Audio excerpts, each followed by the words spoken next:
So a Canadian teenager is facing life in prison in Hong Kong after being arrested with 25 kilograms of cocaine in her possession. There's a new documentary by W5's Avery Haines, and it uncovers evidence that the teen may have been deceived by an international crime syndicate targeting Canadians online and through friend groups. So here to tell us more, senior investigative correspondent and managing editor of CTV News W5, Avery Haines. Welcome. All right. Good to have you here, Avery. You always have such riveting stories, and this one I think is going to be just up there with the other stories you've talked about on the show. All right, so talk to us about what happened with this Canadian teenager. How did she end up in this situation? So Jade is from southwestern Ontario. She sees an offer for a job on an Instagram story. Okay. And I was able to go through her entire Instagram chats before she got on that plane and ended up in jail in Hong Kong.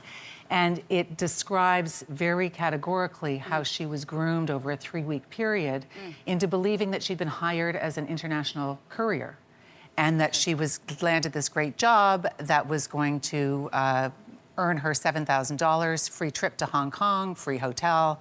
And it didn't. It ended her in jail because inside the suitcase that she was asked to deliver, if you're wondering what 25 kilos of cocaine looks like, it's 25 bricks. And this was in her checked-in bag, not disguised in any way. Wow. And like her mom says, she was sent like a lamb to slaughter. So she never opened the bag when they gave it to her. What did they tell her was in the bag? Well, they told her, Amazon people don't know what they're delivering. You're working for a company called Nickel Shipping, based out of China. In the Instagram chat, she says, is there a website for the company? No, it's in China. You wouldn't understand it anyway. Yeah. And she was told that we have to trust you, and so we're asking you, the bag is locked, you're not to look at the bag, it's precious cargo for nickel shipping, and essentially it's none of your business what's in the bag. It was so interesting.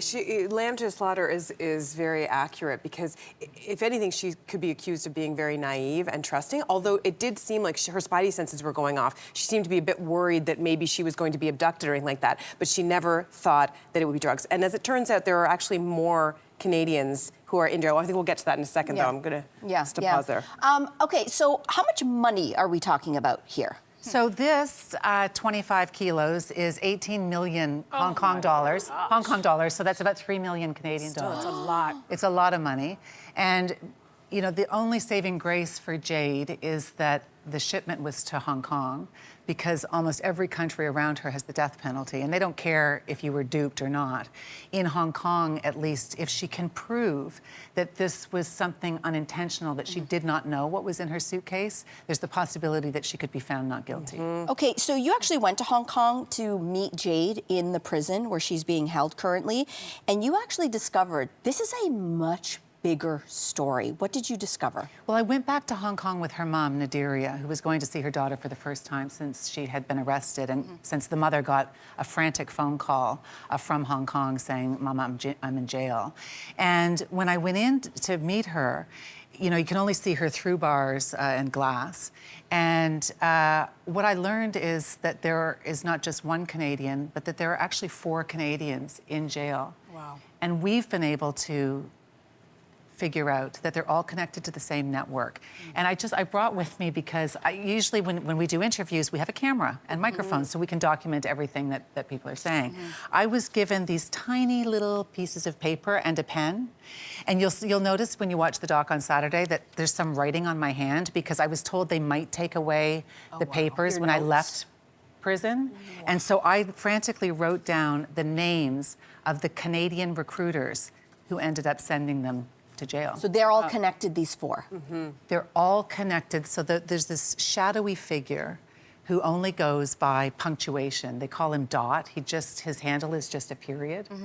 And so he's the mastermind, and we have not been able to unmask him, although we have figured out, we're getting closer, but we have been able to identify the people he used to recruit Jade and the 3 other Canadians. Wow. All right, so the 4, that's fantastic. So there have been 4 people arrested. Is this just the tip of the iceberg? Do you think this is happening all over the world? More young people stuck in jail somewhere? I know it's the tip of the iceberg for this network because I spoke to 2 people, 2 young people who were supposed to do the trip. And they told me that despite the arrests, they are still actively searching out other young people to put them on planes with cocaine suitcases. Because presumably, I mean, are you assuming, I should say, that a number, perhaps, of these types of trips have taken place and they haven't been caught? I know there have been dozens of trips that have taken place and they haven't been caught because within these friend groups in southwestern Ontario, in this one area, they're all sharing photographs of other people making these trips successfully. So they're told things like, some of them were told they were delivering artifacts, some were told they were delivering jewelry or gold. All were told this is completely legal, and then they're seeing photos of their friends in Hong Kong getting free, hotels and airfare, and they're believing it. One of the things I found really interesting was the fact that Jade, in this case, when she was apprehended at the airport, she actually was brought in by the authorities to a hotel, a meet spot, where she was still corresponding with the person who had given her the drugs in the first place. And she went in handcuffs and was sitting there. Can you just fill in for the rest of that story? So two of the young Canadians, 19 and 20 years old, none of these people know each other back in Canada, but they both were used as bait in a customs sting after the drugs were found in their suitcases. They said, okay, get back in touch with your handlers.